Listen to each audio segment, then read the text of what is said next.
This is a 2021 Toyota 4Runner Venture.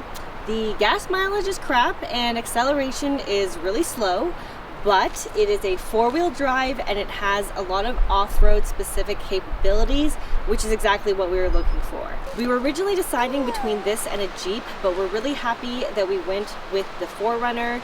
It is a really comfortable, smooth ride on the highway, and the interior is also a lot more comfortable, which is what you want for a car that you're gonna live out of. So on the left side of the car, we have our Rhino rack Sunseeker 2.5 meter awning.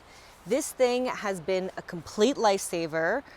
It has saved us from sun, from rain, from caterpillar poop when we were in Ontario and there was a caterpillar infestation. So really happy with this. It is super easy to set up. Harder to set up with one person, but we always set it up with two people and it literally takes like, I don't know, 2 to 3 minutes, very quick. It does come with guy lines to, stake down. We don't actually always use them unless it's really windy because we find it's actually pretty sturdy without them. And we're usually only somewhere for 1 or 2 nights. So as long as it's not windy, we can actually use them without the guy lines as well. On the right side of the roof of the car, we have our solar pressurized shower that our dear friend AJ built for us. Solar in this case really doesn't mean a whole lot. It just means that it's painted black, which helps it absorb heat to then heat up the water that's inside. We use our tire pressure pump to also pressurize the water in here. And inside the Thule, we have a hose that has the shower head and we just connect it over here. We actually haven't had to use the shower as a shower yet because we've been staying mostly at established campgrounds that have shower facilities. We have used it to wash our car and it has worked amazingly well. And as we explore more off-grid crown land places where we won't really have access to these type of facilities, it is always good to have extra water for drinking and for washing dishes. This holds about the same as the main water jug that we have there, which is about 15 liters. So it's really good. It sounds like a lot, it seems like we have a lot of water going on, but it's always good to have more. And it is for 2 people and a dog and washing dishes. So it helps give us peace of mind that we always have water on hand. So this is the Thule XL Cargo Motion Box. I'm not sure if I'm saying those words in the right order, but it is, I think, the biggest size Thule storage box that you could get. We didn't really make much modifications to the car other than really switching out the roof basket that it came with for this Thule box. We knew that we wanted a hard top storage box to make sure that everything inside there would be weatherproof. So we got the largest size because this is our closet, our garage, basically our all-around storage room where we keep all of our clothes, the majority of our gear, and any overflow of supplies. So this is what the back looks like during the day when we have the bed folded up. We just have our pillows under here, and this is kind of how we make the bed so that it can be flush with the mattress when the top part is folded over. So on the sides here, we keep our everyday carries is what we call them. This is basically just a bunch of clothes that we have that we want to use for kind of the week so that we don't have to keep going up and down into the Thule. So on the sides of the platform, we have 2 little cubbies. And in them we have different gear. So on this side, you can see, you can open this cubby and we have our axe, we have our air compressor, just some gear, high touch gear that we use. And then same thing on this side, we have our gloves, we have our tarp, laundry bag, and some other miscellaneous things that we need to access quite frequently. And then during the day, we just shove the back window covers underneath the mattress just to keep them out of the way. So here's the fun part. These are our 2 main drawers. We have a lot of beef with this platform build that we got contracted out because it was not made to our design specification and it's just kind of a hunk of shit now. So this drawer has our main water jug, and it's essentially our pantry.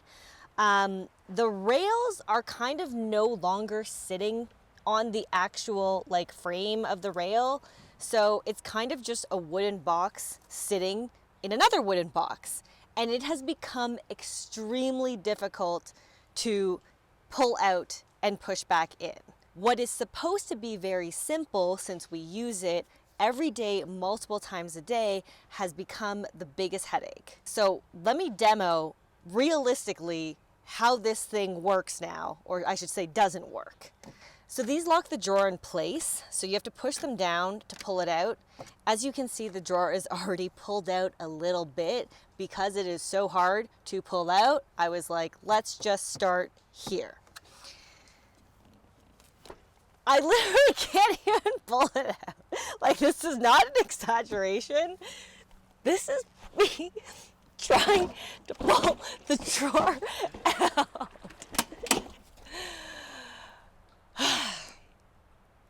And that's all we have to do, like 12 times a day. The drawer has different compartments. Like I mentioned, this is our main water jug. We have our spices over here, and then essentially just our pantry with all of our non-perishable food. There are dividers, so you can divide sections if you want. Sometimes we don't use all of them, so we do find that it's useful to keep this wooden plank, however, so we can kind of just rest it on top, and it kind of gives us another surface area to work with. So to push the drawer back, you again have to push these locks down to first, okay, pushing it is a bit easier, but it kind of stops at like this spot here and becomes super difficult. Oh my God.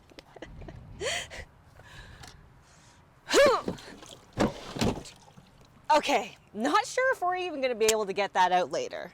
Second drawer here has our kitchen setup.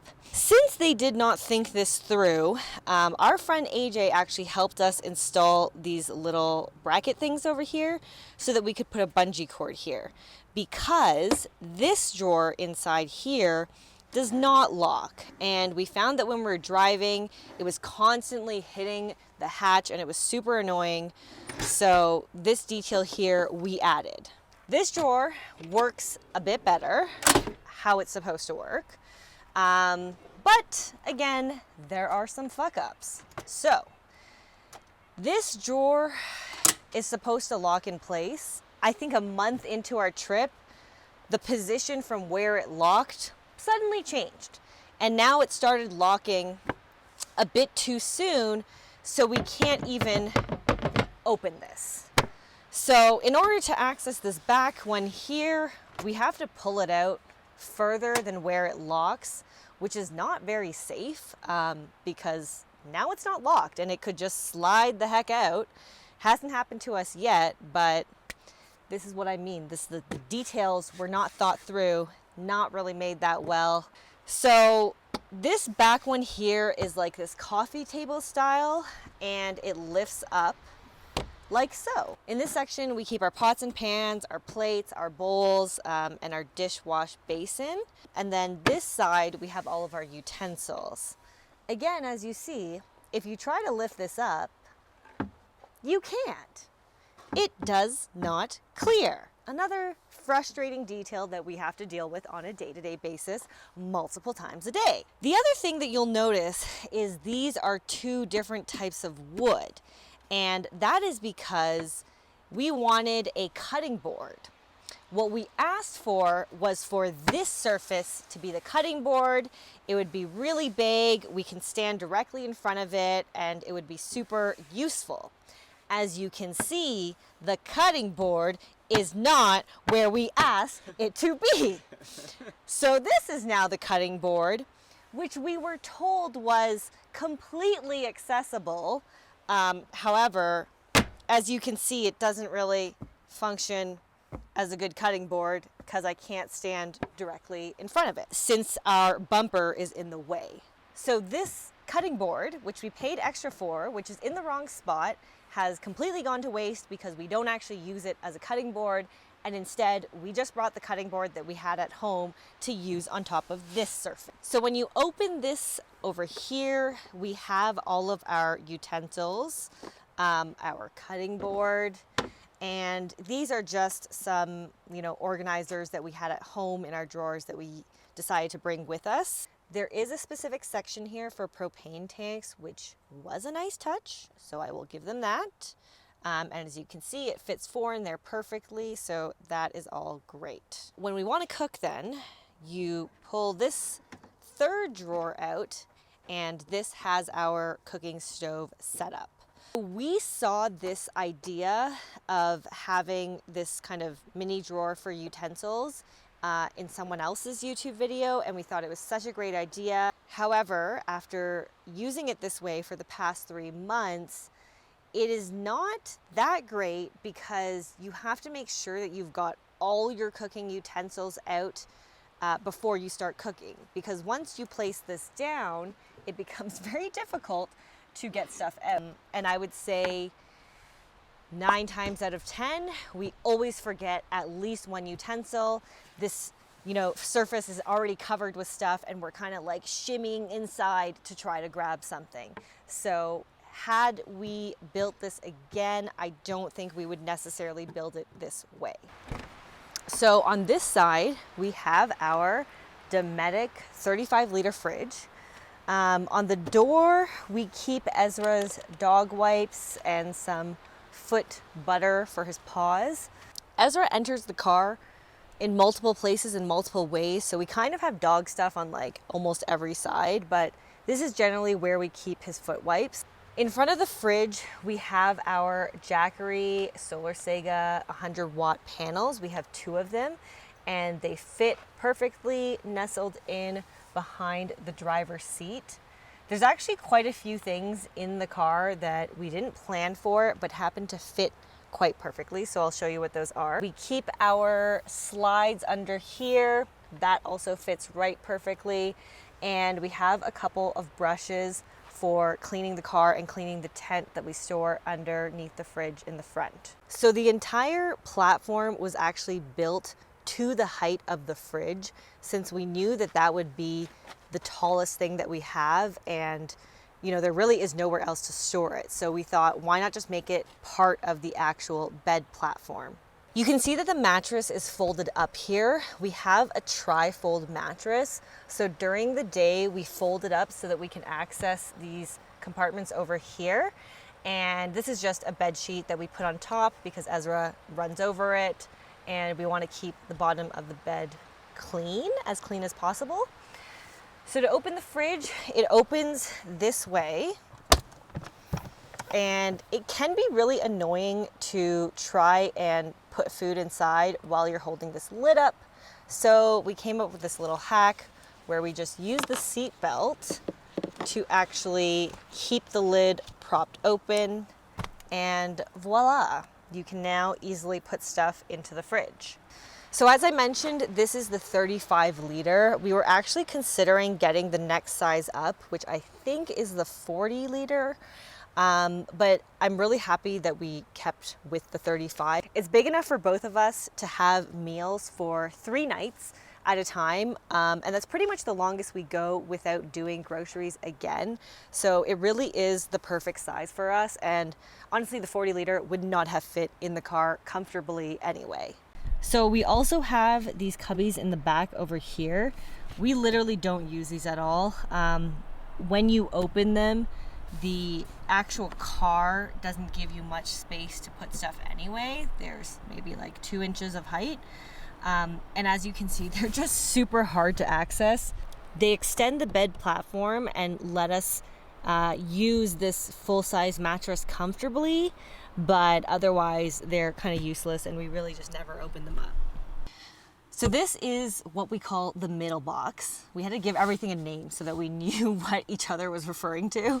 So this is the middle box, since it's in the middle, and it opens this way. Another thing that unfortunately wasn't really considered, I don't really blame them for this one because they didn't have the car with them, but this lid does not clear the top.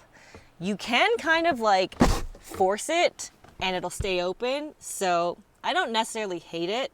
It kind of works out. So we have a 1000 watt Jackery, and this is where we store it. It's kind of like our central, you know, power station.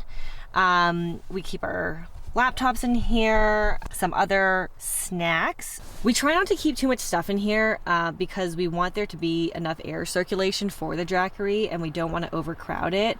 And when you're driving and, you know, when the mattress is down, it isn't the most easily accessible compartment. So this is pretty much most of what we keep in here.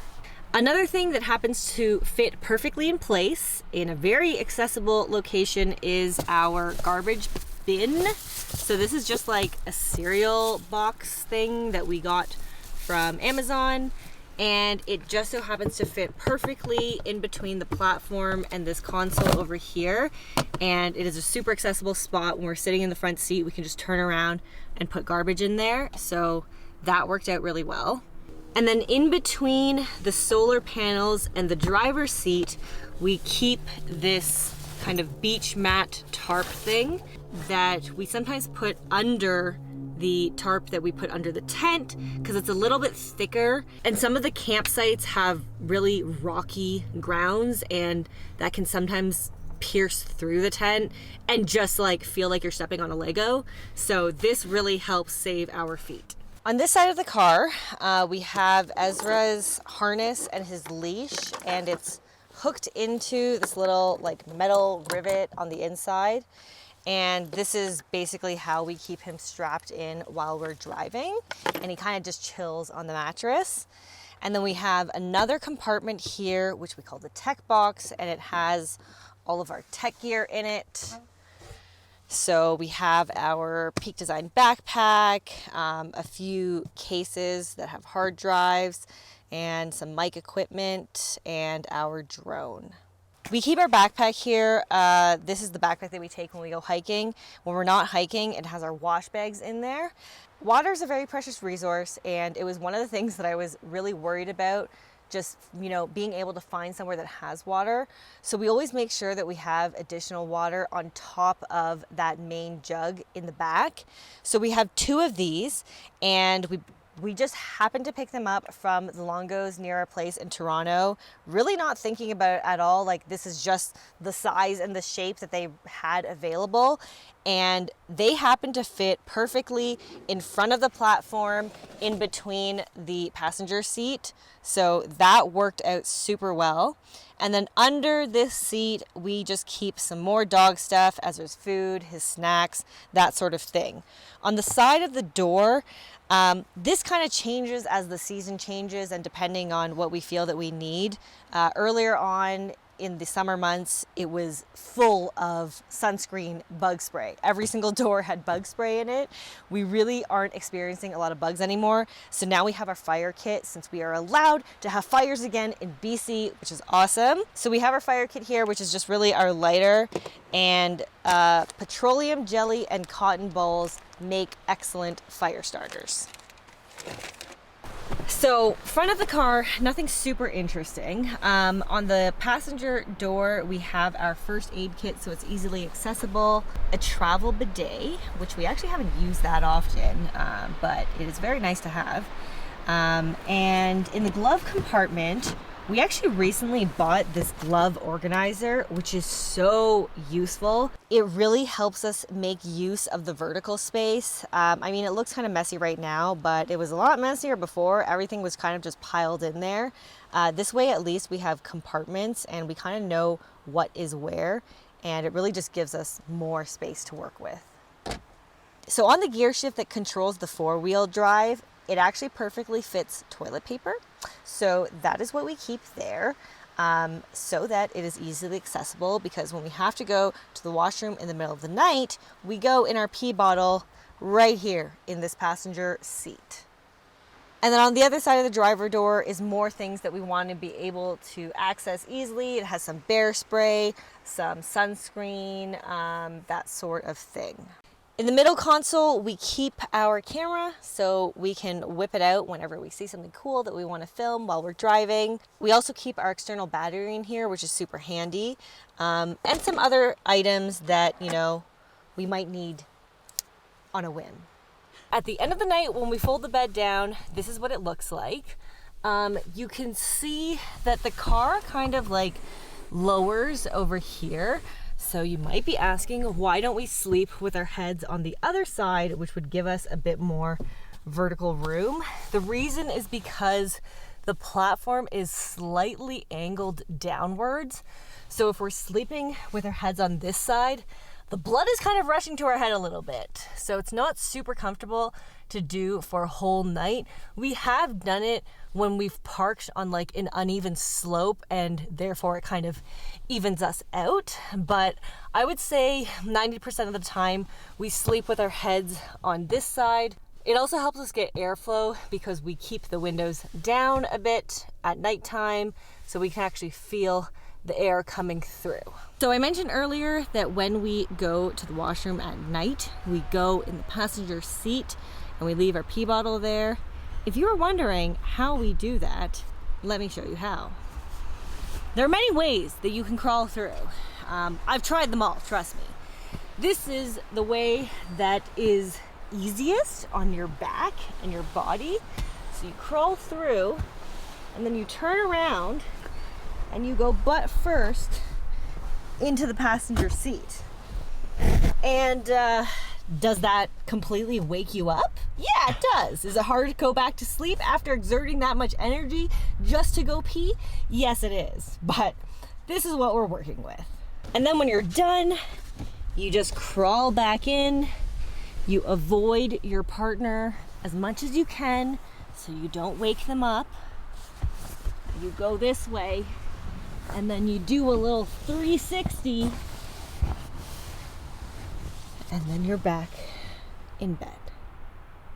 So on the back of each seat, we have our headlamps so that they're easily accessible at night. And then for the front window coverings, we actually keep them up here so it's more easily accessible.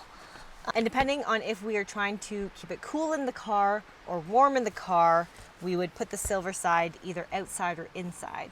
Because now we're getting to fall weather and we want to keep the car warm, we always have the silver side inside.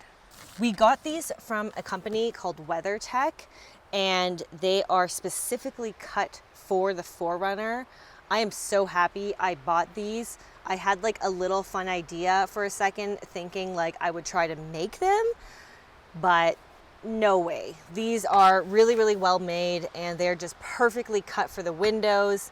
And these are definitely a must-have purchase if you are sleeping in your car. So behind each respective front seat, we have these Mosquito net window coverings. We have two of them that we use on these back doors. They have two different sides. One has bigger holes and the other side is a lot more fine. So we always put the fine side on the outside to make sure bugs don't get in. And these we just got off Amazon. Again, a must-have if you're sleeping in your car, because you are going to want to let airflow in at night. They're kind of like universal size, which is why you see they're a bit big, but works totally fine. And this lets us put the windows down at night, knowing that bugs won't come in. And we still also put the window coverings inside this as well. And we kind of just adjust it as needed when we want to get some air. So that concludes the rig tour. I hope you guys enjoyed it. If you did, give this video a like. All the gear is listed on our website, so there'll be a link in the description below if you guys want to check any of that out. Thanks for watching.